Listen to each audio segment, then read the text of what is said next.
से भगवान की शरण को ग्रहण कर लो। पर वहां भी चतुराई दिखाओगे तो फिर कहाँ जाकर कल्याण होगा। बोलिए भक्तवत्सल भगवान की जय।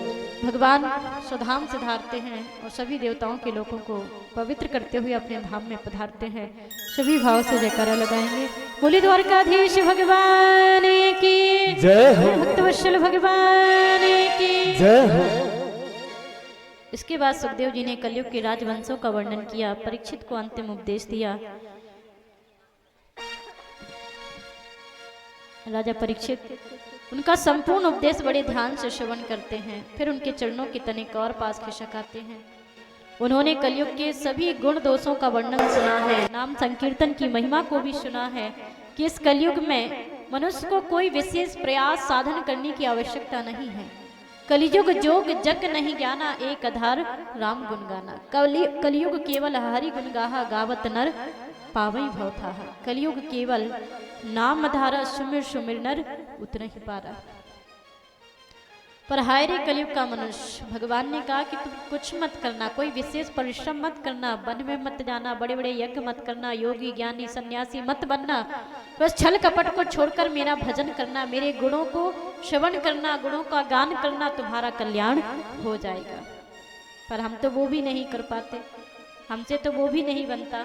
हम भजन भी करते हैं तो कैसा, राम राम जपना और पराया माल अपना, उसमें भी कपट, उसमें भी छल प्रपंच। भगवान के सामने चतुर बनते हैं, पर कर्म के फल से तो कोई नहीं बच सकता, कोई कितनी भी चतुराई दिखाए। राजा परीक्षित ने सुखदेव जी के चरणों में आकर के प्रार्थना की। परीक्षित जी परीक्षित जी हाथ जोड़ के बैठ जाएं, सभी लोग बैठ जाएं हाथ जोड़ के 5 मिनट के लिए, अपने सर पे कपड़ा डाल लें। राजा परीक्षित ने प्रार्थना की, हे भगवान, आप करुणा के मूर्तिमान स्वरूप हैं। आपने परम कृपा करके अनादि अनंत एक सत्य भगवान श्री हरि के स्वरूप का हमें साक्षात्कार करवा दिया है। मैंने और मेरे साथ बहुत से लोगों ने आपके मुखारविंद से श्रीमद् भागवत महापुराण की कथा सुनी है। इस कथा में पग पग पर भगवान के उस स्वरूप और उन लीलाओं का वर्णन हुआ है जिनके गान में बड़े बड़े आत्माराम पुरुष रमते हैं। हे भगवान, अब मैं आपकी कृपा से परम अनुग्रहित और कृतकृत्य हो गया हूँ। मुझे अब किसी भी मृत्यु के निमित्त से अथवा दल के दल मृत्यु से भी भय नहीं है, मैं अभय हो गया हूँ।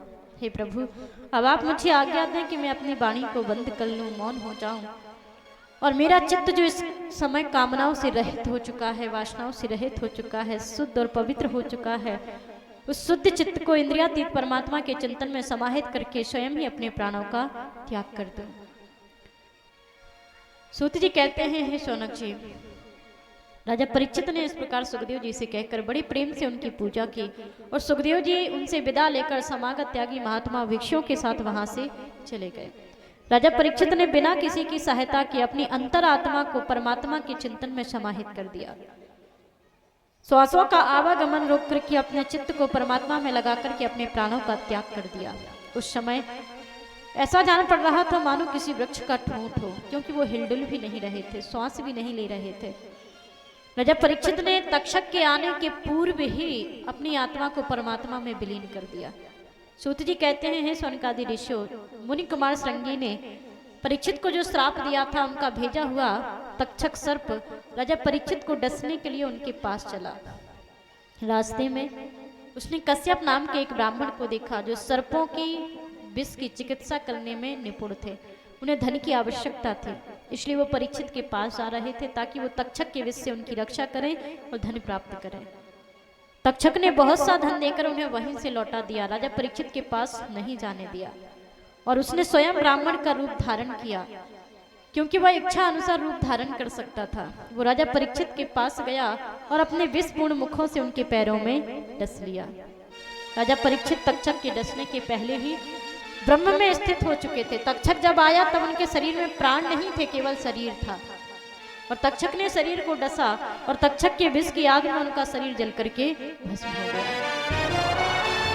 उनकी परम गति हुई, मुक्ति भी हुई और एक ऋषि का श्राप भी मिथ्या नहीं गया। परीक्षित की यह परम गति देखकर देवताओं की दुंदुभियां अपने आप बज उठी, गंधर्व गान करने लगे, अप्सराएं नृत्य करने लगी। सभी देवता असुर मनुष्य परीक्षित की यह ऐसी अद्भुत परम गति देख करके विस्मित होकर के उनके ऊपर पुष्पों की वर्षा करते हैं, साधु साधुओं के नारे लगाते हैं और परीक्षित सप्ताह विधि से भागवत की कथा सुन करके परम पद को प्राप्त करते हैं। बोलिए परीक्षित महाराज की जय, सुखदेव भगवान की जय, भागवत महापुराण की जय हो। इसके बाद सूत जी ने जन्मेजय के सर्प यज्ञ का वर्णन किया, मार्कंडे जी की तपस्या, माया दर्शन आदि का वर्णन किया, भगवान की विभूतियों का वर्णन किया, 18 पुराणों की श्लोक संख्या का वर्णन किया और बताया कि इन 18 पुराणों में जो सबसे श्रेष्ठ है श्रीमद् भागवत महापुराण। जिस प्रकार देवताओं में सबसे श्रेष्ठ भगवान विष्णु हैं, नदियों में श्रेष्ठ गंगा जी हैं, वैष्णवों में सबसे श्रेष्ठ भगवान भोलेनाथ हैं, वैसे ही पुराणों में शास्त्रों में सबसे श्रेष्ठ श्रीमद् भागवत महापुराण है, जो सर्व वेदांत सारम में श्री भागवत में स्थित है। इससे बढ़कर ना यज्ञ है, ना योग है, ना जप है, ना तप है, ना दान है, ना व्रतों का अनुष्ठान है। जो भागवत की सच्ची श्रद्धा से शरण ले लेते हैं उनका इस भाव से बेड़ा पार हो जाता है। भागवत से बढ़कर कुछ नहीं है। भागवत में भगवान के अंतिम श्लोक का जो वर्णन किया गया है, नाम संकीर्तनम ये सर्व पाप प्रणाशनम, वो समस्त ऋषि मुनि भगवान के चरणों की वंदना करते हुए कहते हैं कि हे प्रभु धन्य है जिनके नामों का कीर्तन करने से जीवों के सभी पाप नष्ट हो जाते हैं। प्रणामो दुख समनस्तम नमामि हरिम परम, ऐसे प्रभु को हमारा बार बार नमन है, वंदन है, प्रणाम है। और इसके पश्चात उस सभा से वो प्रस्थान करते हैं, भागवत की महिमा का वर्णन करते हैं। प्रथम स्कंद से 12वें स्कंद तक संक्षेप में पूरी कथाएं सुनाई और भागवत महिमा सुनाकर उन्हें सुखी किया। बोलिए भक्तवत्सल भगवान की जय। इन 7 दिनों में हमारी वाणी से यदि कोई त्रुटियां हुई हो, गलतियां हुई हो, आप सभी से निवेदन है कि आप सब क्षमा करें, क्योंकि हरि अनंत, हरि कथा अनंता। भगवान की लीलाएं जिनका पार ब्रह्मा और शंकर भी नहीं पाते, श्रुतियां हार जाती हैं, वेदों ने जिनका पार नहीं पाया, पुराणों ने जिनका अंत नहीं जाना, हमारी तो औकात ही क्या है, हस्ती ही क्या है। हम आप तो केवल मन वाणी बुद्धि को पवित्र करने के लिए ही प्रभु की लीलाओं का श्रवण कीर्तन वर्णन करते हैं। इसलिए जो भी गलतियां हुई हों, आप सब बड़े हैं, अपनी बेटी जानकर, बालक जानकर क्षमा करें। और निवेदन है, 4 दिन की चांदनी फिर अंधेरी रात, मरना तो एक दिन सबको है, अमर होकर तो यहाँ कोई आया नहीं है।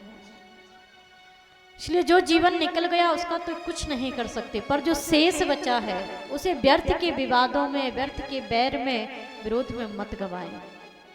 क्योंकि कभी कभी अकारण, कोई कारण नहीं होता, अकारण अभिमान कर बैठते, अकारण बैर बांध लेते, अकारण दूसरों का अहित करने लगते।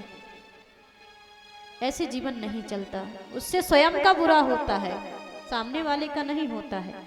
इसलिए निवेदन करना चाहते हैं कि काम करो ऐसा कि एक पहचान बन जाए, हर कदम ऐसा चलो कि एक निशान बन जाए।